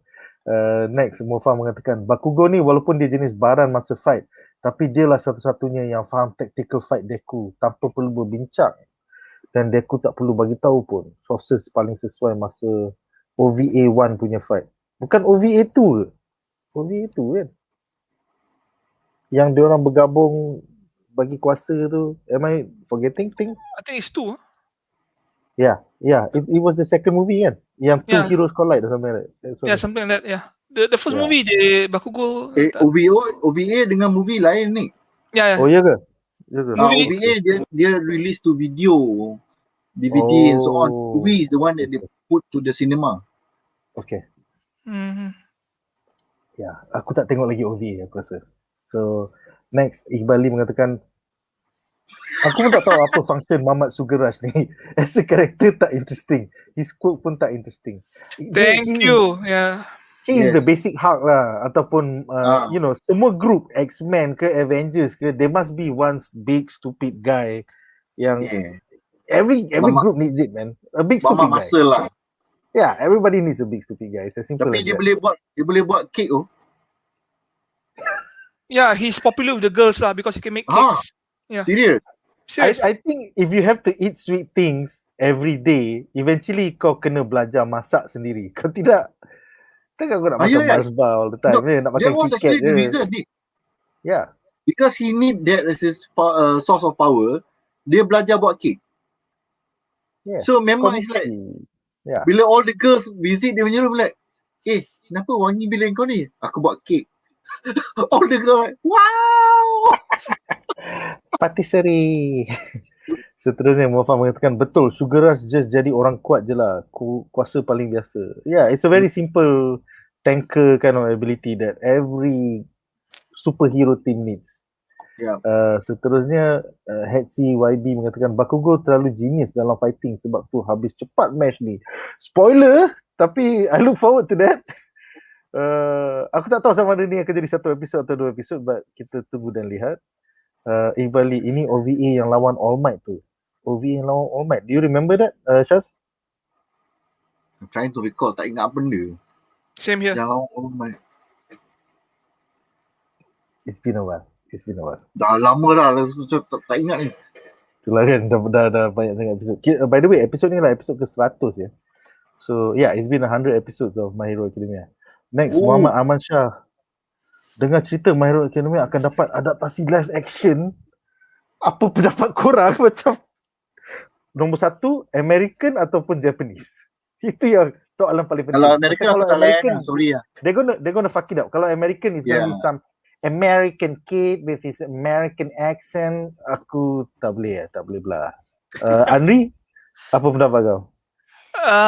If it's Netflix US made, it's probably going to be like Sky High meets Dragon Ball Evolution. No? It's going to be bad. We're gonna suffer. Franchise is going to be rape. Yes. It's Tapi not kalau going to be Japanese, kalau Japanese, even Japanese kind, I would give it like 1 out of 10 chance it was going to be good. Because the only good thing yang saya made into live action was Rurouni Kenshin, the movie. Yeah, that was very good. That was very good. They made the power macam realistic. Story was somewhat loyal. My Hero Academia, if it's American, you get the same high school musical bullshit lah, romance lah, and then force pairings and Aku rasa kan, I think kalau Kevin Feige yang adapt, I will be interested. Tapi kalau bukan Kevin Feige, tak payah buat kat Amerika. Silakan Syaz. I would be more afraid if it's made to the macam American version and they tried to be very macam how you say inclusive. Maybe the whole thing we'll probably see macam Black Midoriya. Naval Laser terus jadi gay tu. Okay, basically between Todoroki and then between Bakugo and Deku, one of them is going to be Asian, one of them is going to be black. Yeah, and most probably there's going to be hints of Deku and Bakugo romance or sexual tension because maybe they play the reason kan why Bakugo is so angry at the time is because he's gay but he's not honest with himself and he's taking out on his love interest. It's going to be something like that lah. I'm not looking forward to it. Banyak aku dengar makin menyampah dengar. Aku tak boleh terima. Aku macam kalau kau cakap Naval Laser gay tu okey lagi. Tapi kalau kau cakap Bakugo gay, that is so bullshit weh. That is lagi baik tak payah buat sial. Lagi baik tak. Aku rasa the real reason why aku risau for anime ni, even if in Japanese punya hands kan, and they really do it properly that means they don't do a Western Dragon Ball kan, is that the characters tu kan, dia susah lah kau nak cari mamat pendek macam Mineta ni, and mamat yang badan besar macam Sugar Rush ni. So dia orang punya different sizes and dia orang punya looks and attitudes play a big role tau in why it makes it very endearing. So nak cari budak ni kan susah. And then kalau you need to play it dalam high school punya environment, because kalau you make it to university level dah lari dah. Kalau sampai ke US terus cakap lah semua jadi budak universiti terus. And that's when you're like, oh okay, Mama A akan bang Mama B, C dengan D akan ni dan ni. Tiba-tiba Naval Laser dengan Sugar Rush jadi gay couple, aku tak tahu it's gonna be some crazy thing lah. But I have this vision of the physics lah, susah sikit. I suddenly have this vision kan, Tom Holland jadi Deku and they use CG to make him like 14 years old. It's getting worse and worse. Actually soalan kepada Muhammad Amansyah, ini spekulasi liar ke memang berita rasmi ya? Aku tak dengar lagi online yang bahawa diorang akan buat animation jadi live action. Dan sama ada American atau Japanese, kalau boleh bagi tahu kita dalam komen. But kalau American memang tak nak. Tak silap aku dia orang ada stage play tau ni. Yes. Is it like the Naruto? Is that like the Naruto stage play? Stage play. But dia orang memang karakter semua dengan tajam-tajam and all the makeup and everything. So it looks good. But for stage play. That happened 2 years ago, right? If I'm not mistaken, the first show. Yeah, good. Really? I think so. I think it happened before actually. I mean, I've seen the One Piece punya stage play punya poster. I've seen the Naruto punya stage play poster. Pada aku dari segi casting nampak awesome. Tapi aku tak nampak lagi aksi dia lah. The 360 degrees punya stage play tu. So aku cuba Google je My Hero Academia stage play. Okay, My Hero Academia stage play. Oh fuck. Ada tu. Sialah. Sekejap. Korang nampak tak screen ni? Aku share kalau korang boleh nampak. Look at that shit, man. There you go. Memang dia orang dia punya costumes and everything was well done lah. Yeah, man. So aku rasa kat bottom left tu Mineta kan sebab warna purple. Mineta is a girl. Mineta is a girl. I can't believe it. Mineta is acted by a girl. Fuck. Oh mungkin lah sebab dia kena cari orang pendek. Cuba kita tengok. Mineta perempuan tu. Already sebab kalau macam tu boleh lah. Kalau they don't mind letak a girl actress. Wow. Naval Laser handsome gila sial. Memang lah. Because he cannot stop twinkling. Oh my god, even that pink girl looks pretty hot, man. Bakugo nampak gay gila sial. And Suyu is hot sial.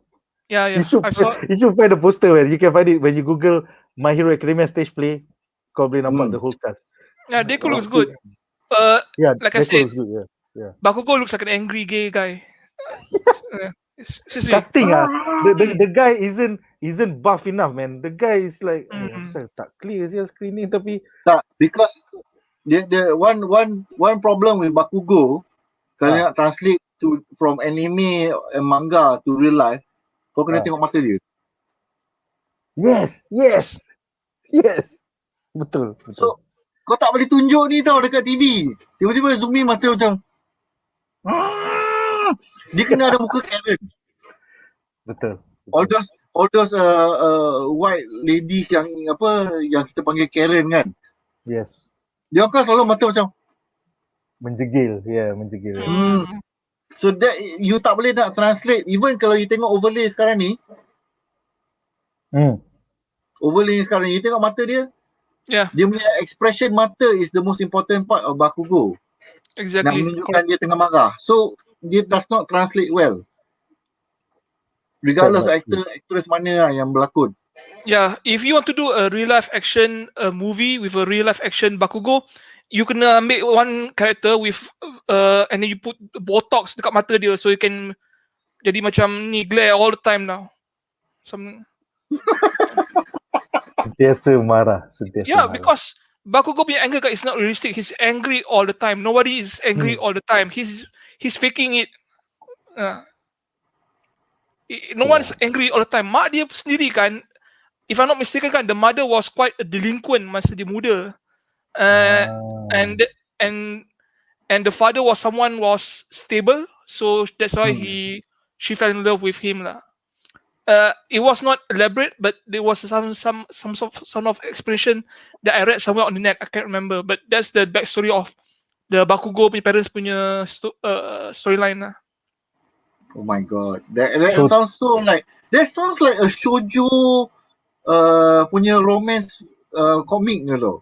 Yeah, and this is shonen, so it ties up lah. It's like angry girl dengan kawan-kawan dia. In the end, everybody all semua macam dah move away, tinggal dia seorang. And then jumpalah dengan mamat net seorang ni yang rajin belajar baca buku semua. So tapi connect besar.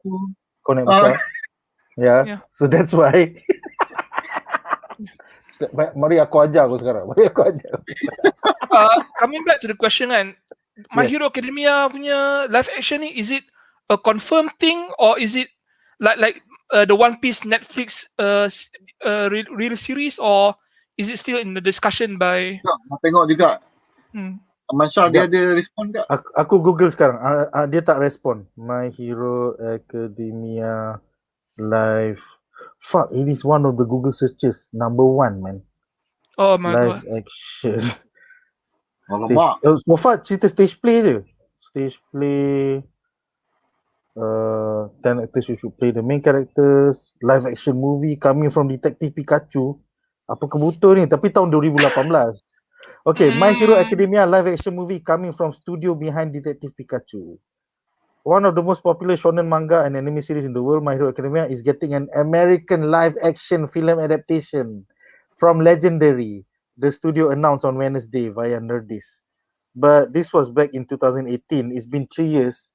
Dan kita sekarang dah macam, kita sekarang dah macam dalam COVID times. Aku rasa kalau dah 3 tahun and kau still tak in production, maksudnya bagus. kencang je lah, sembang kencang je, Aku suka. Yeah, I think it's stuck in realitinya is stuck in development hell. Because beyond the article pada 24 Oktober 2018, there has been nothing else online. There has been nothing else online besides the stage play tahun lepas. Fuck. Ada artikel daripada 2021 je.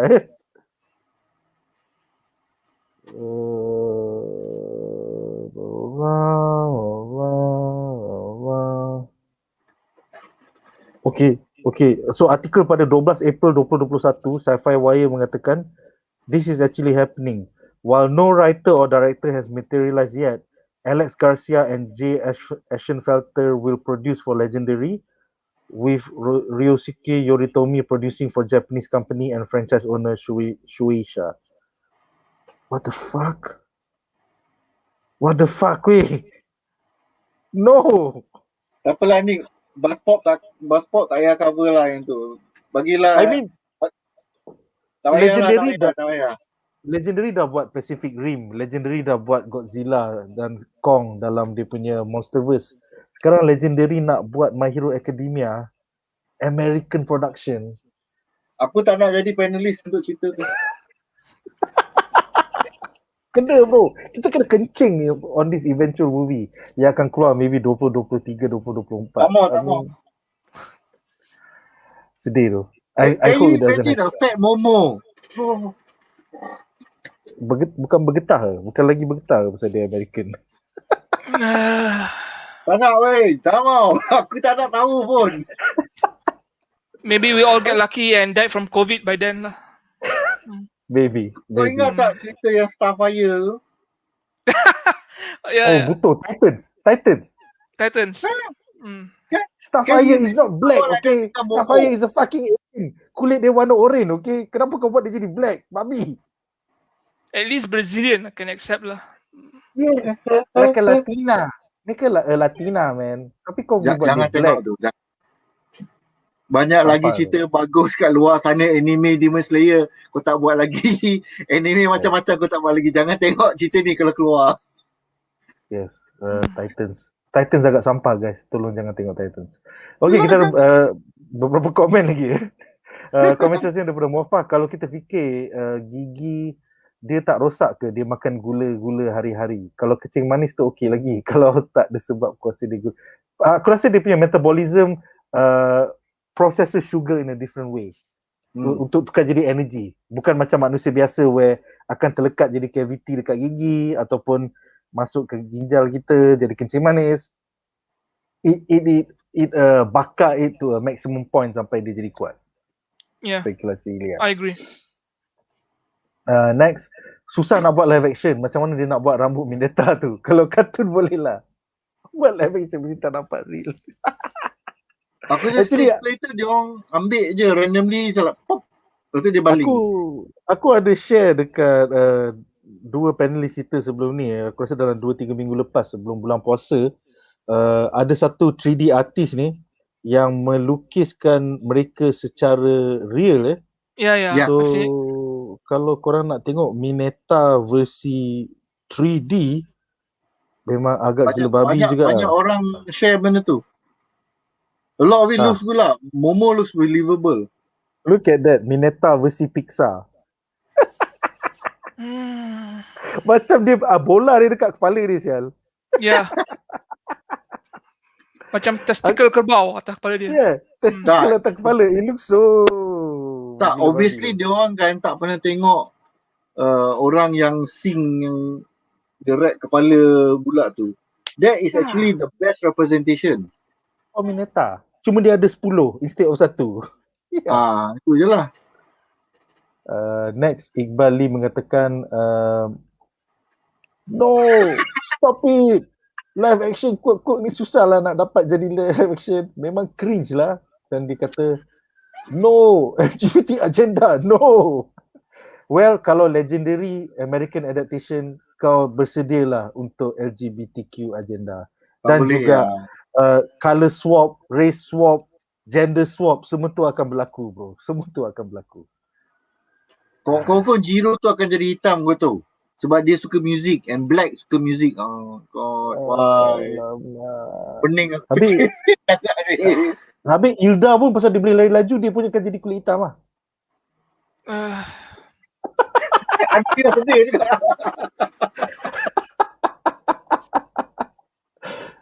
Dia orang boleh je buat Bakugo jadi gay. Tengoklah macam mana dia buat Korra. Fuck. Kau jangan Korra cerita. I enjoyed Korra.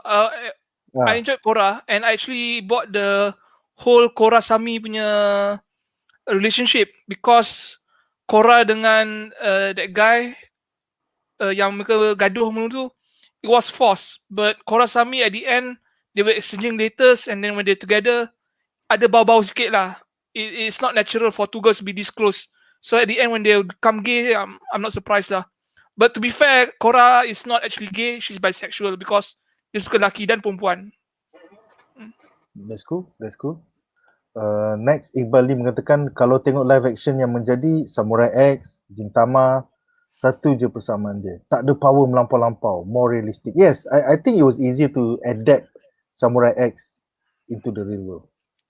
Gintama was actually a lot easier to make a movie because Gintama is actually a very comedic series from start to finish.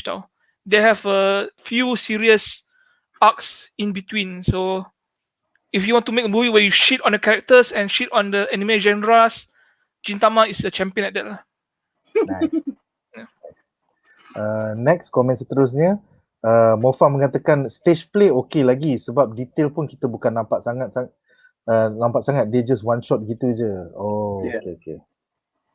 Next, HXD YB mengatakan walaupun terlalu awal, apa harapan korang untuk final match nanti? Deku mengalahkan Shinso. Itu harapan aku. Andri, apa harapan kau untuk battle number 5? Harapan, okay, no spoilers. Harapan is when I first read the manga, when I first see the match 5 punya, lineup, I had expectations that they would be fighting without powers lah. Shinso would probably have some upper hand and then force Deku to go to the limit lah. You may see this happening or you may not, but that was my expectations when I was reading the manga. I hope Shinso can push Midoriya to the limit because when Midoriya dengan Shinso mula lawan kan, Midoriya was not this good of a fighter at the time tau. Dia tak pergi internship dengan that old guy. Yeah. And he didn't had a 20% power boost. Yes. At the time kan dia macam, if I punch, I hope I will not break my bones at that time punya level tau. Now he basically ada macam spinning kick and jump from building to building. So hopefully Shinso can actually push the limit. That was my first take when I was going into this battle. That's cool. And betul, evolusi Deku daripada dulu sampai sekarang. Dulu guna jari je jari patah, guna tangan je tangan patah, kaki patah. Now he can actually control. It's like 5%, 20%. So it's going to be interesting. Shaz, apa pendapat kau tentang battle number 5? Apakah harapan kau? Memang kita semua nak tengok Deku lawan Shinso, tapi aku rasa Deku akan serang Shinso tapi Shinso akan tak boleh nak lawan, dia akan lari instead. So dia akan guna himself as a bait. Sebab dia tahu that he is the weaker hero dari segi combat ability. So he put himself as bait lah. So bila dia jadi bait, jadilah senario macam kita tengok dekat intro tu kan. Shinso tengok atas, Deku serang dari atas ni kan. So it will happen. But I don't think it's going to be a straight on fight. Dia akan lari lah. Bukan lari sebab takut, but lari because that is a strategy. Nice. Personally juga aku harap Shinso akan take over Mineta dan tunjuk the full power of Mineta yang orang look down selama ni. Dan nombor 2, aku harap Shinso akan unlock lebih banyak one for all punya memories ke dalam diri Deku. Please. Oh, that will be interesting. Kalau you get to see more of it. It's going to be interesting. Seterusnya, Muhammad Ahmad Shah mengingatkan bahawa live action series daripada American adaptation oleh Legendary ini currently still in discussion. Harap gagal. Dah 3 tahun dah. Diorang sejak announce. Macam tak ada apa-apa. Macam DC Films je. Announce film, lepas tu 5-7 tahun kemudian cancel film. XDYB mengatakan sangat excited untuk arc seterusnya selepas arc ini. Is it still called the joint training arc or is it called the Dabi arc ke apa arc ke? Silakan. Cerita Hawks dengan Dabi lah kot. Yeah, is it called the Hawks Dabi arc ke? Is it still called the joint training arc?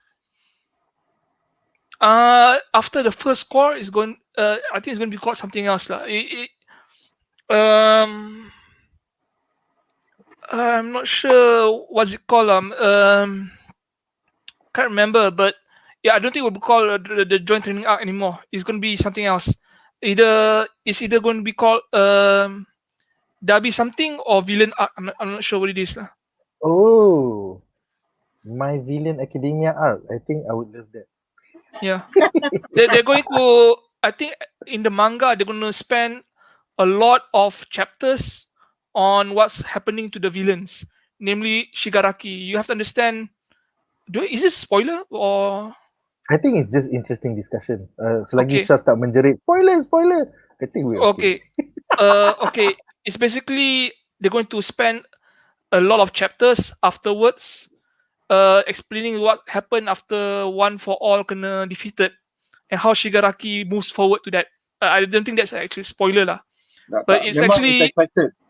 Yeah, it's expected and they're gonna show it. I appreciate it because a lot of superhero movies they don't actually spend that much time building up the villains. And I'm very thankful that My Hero Academia actually knows that a good series with a good hero and is equally good villain. So thumbs up for them lah. Banyak orang suka Dabi kot.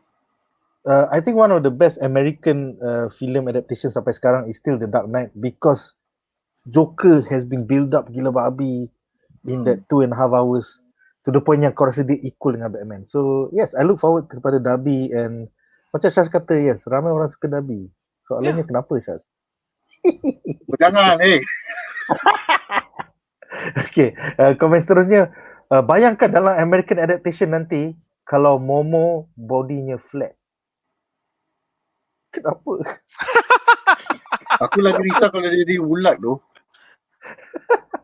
Kita nak benda yang spesifik bulat, tapi benda lain jadi bulat. Oh no.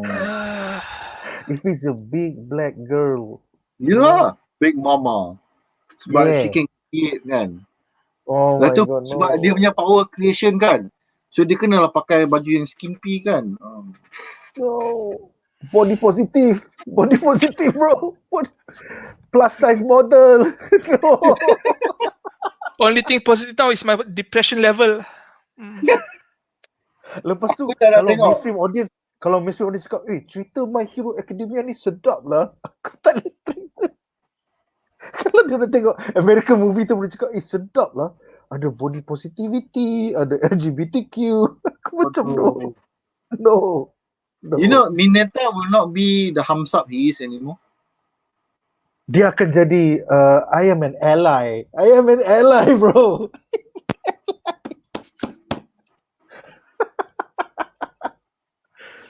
Aku sedih gila weh. Aku lagi sedih daripada kesudahan Battle Number 3 memikirkan live action adaptation ini.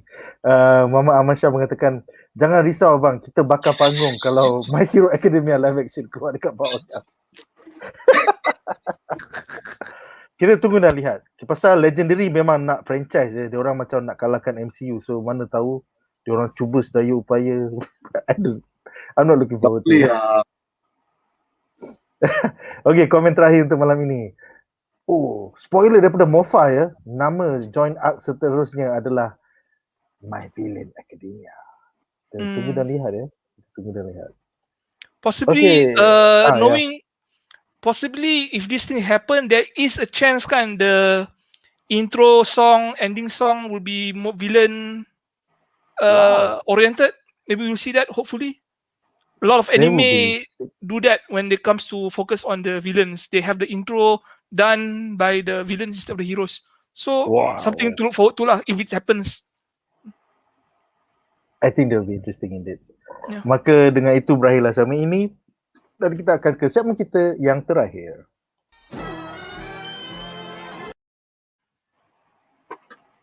Okey, jadi segmen terakhir kita adalah harapan kami bagi episod minggu depan. Yang berjudul Early Bird ya. That's kind of weird. What does it mean early bird? Soalnya early bird catches the worm, ataupun kau dapat tiket murah bila kau beli early bird special. So harapan aku adalah kita akan look forward kepada evolusi terbaru Bakugo.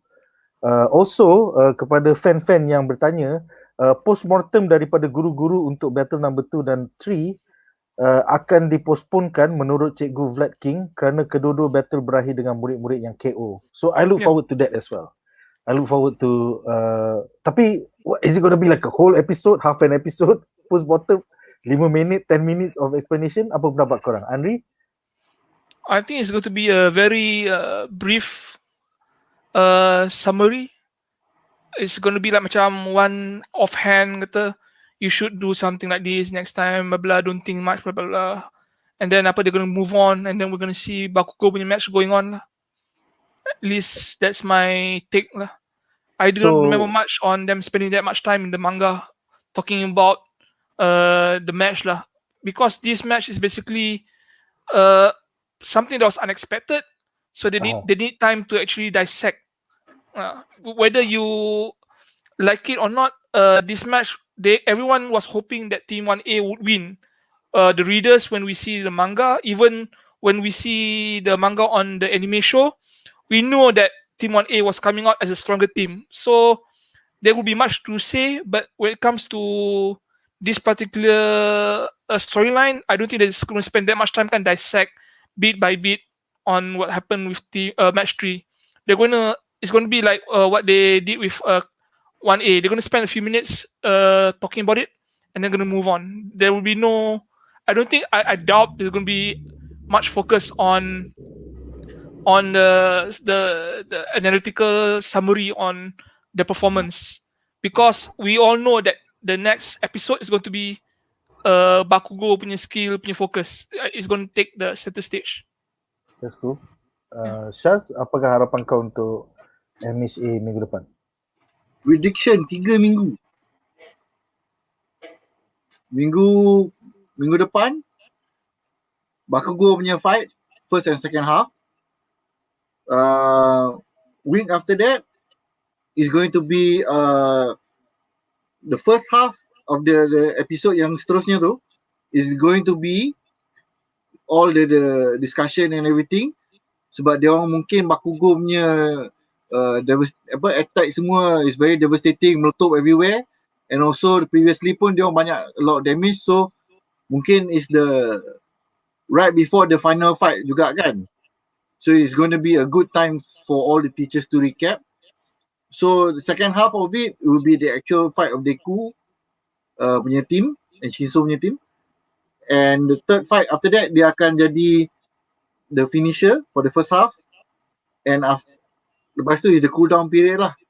Dia akan discuss how to improve better, macam mana kita nak teamwork better, and then dia akan start preview to the next arc pula lah, which is whatever it is, Hawks punya development ke, and so on. Sebab benda tu pun dah lama dia tak tunjukkan dari segi anime. Yes, interesting. Okay, kita ada 2 komen daripada penonton di rumah. Mofah mengatakan My Hero Academia ini dia punya fokus dekat villain sampai fan-fan persoalkan, adakah MHA ini cerita pasal villain ke hero? Sebab selepas arc ini ke hadapan, villain macam dapat spotlight gila-gila. Wow, ini spoiler ni. So soalan dia kepada para panelis, adakah at last villain yang menang dan bukan hero-hero? Maybe MHA adalah Deku ceritakan balik kisah bagaimana hero kalah kepada villain. Apa pendapat kau, Syaz? Aku rasa tak ada, sebab dia kata he's number one hero. And then kalau dia number one hero is by public opinion and contribution. So memang aku rasa dia orang tak kalah lah. But I rasa dia macam cerita Hindustan juga, hero akan kalah dulu. So bila hero kalah dulu, then after that dia baru menang, baru dia jadi hero. So memang yes, dia mungkin akan kalah, but aku rasa in the end ultimately dia akan menang jugalah. I mean, with a name like My Villain Academia, the next half of this season sounds interesting indeed. Macam menarik juga sebab kalau you show development of Shigaraki punya team, what is Dabi punya efforts, you boleh tunjuk Hawks punya infiltration kan, dia nak investigate and so on. Because sekarang ni kita selalu tengok the student punya side. The adult punya side kita tak tengok sangat. So it will be quite interesting lah to see where they go from there. Cool. Dan untuk Andri yang dah 200 chapter ke hadapan, is there anything you can say about the fact yang is it very villain focused for the next 200 chapters? A good portion is going to be, I wouldn't say a small portion, it's going to be a significant, it won't be that large, but it's a significant part of the series going to be focused on the villains. They had to do this because they want to build up for the next world-changing event lah.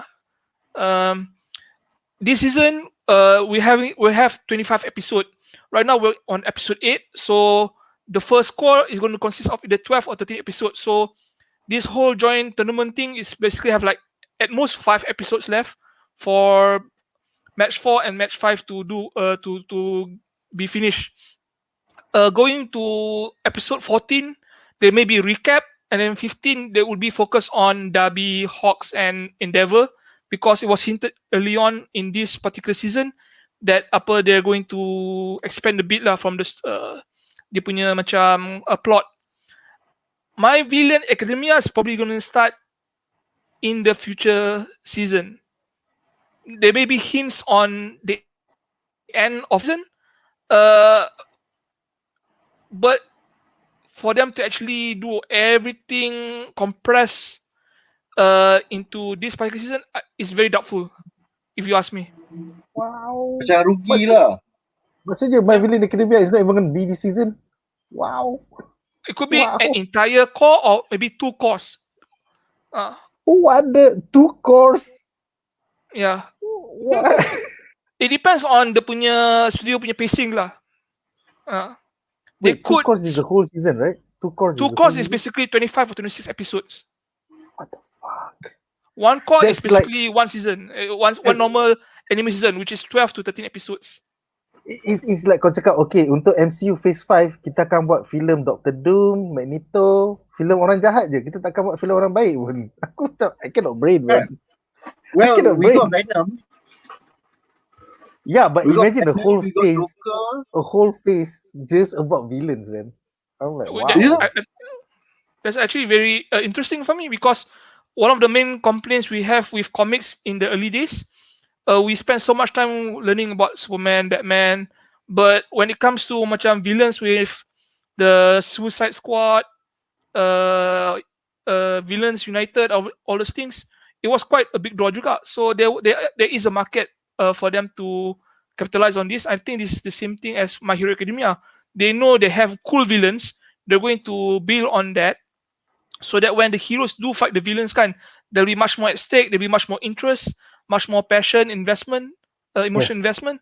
So it's going to add value to the franchise lah. It makes sense. So makes sense. sense. Some of the best comic book runs that I've ever read,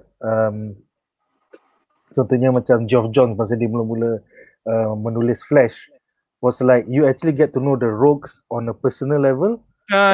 Walaupun dia orang bangang-bangang kot, Mirror Master, Captain Cole, the Wizard, semua macam bangang gila, but Geoff Johns managed to break down every character and make you care about Leonard Snart, even the heat wave guy. Dia macam by focusing on villains, you make the hero stronger, because the heroes have to overcome these villains yang kau dah rasa, you feel something for them.